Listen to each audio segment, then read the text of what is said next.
कितना खूबसूरत लग रहा है ना ये। उफ, माशाल्लाह।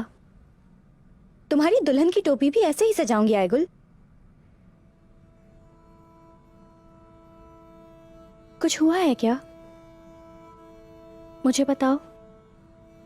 बाबा आलिशार पर भरोसा नहीं करते वो, क्योंकि उन्हें नहीं लगता कि हम खुश रहेंगे, इसलिए वो ये शादी नहीं करवाना चाहते।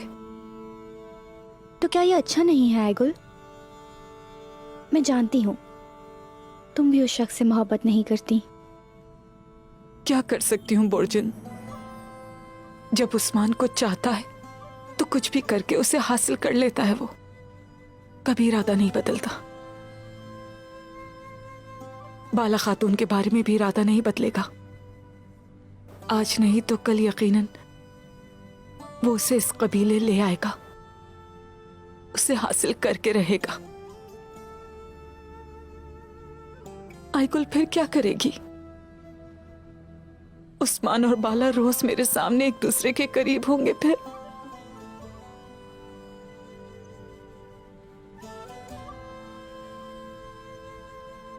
शादी के तोहफे में किरमान कालीन दूंगी उनको, और जब उनकी औलाद होगी ना तो करौंदे का शरबत पिलाऊंगी। नहीं, मैं ये बर्दाश्त नहीं कर पाऊंगी।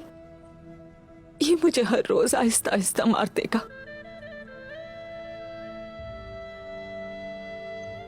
पापा की मर्जी ना हो फिर भी मैं शादी करूंगी।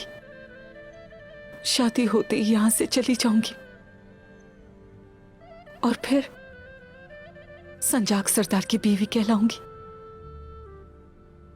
अगर मैं अपने कबीले का फायदा कर सकूं तो इससे बढ़कर मेरे लिए कुछ नहीं।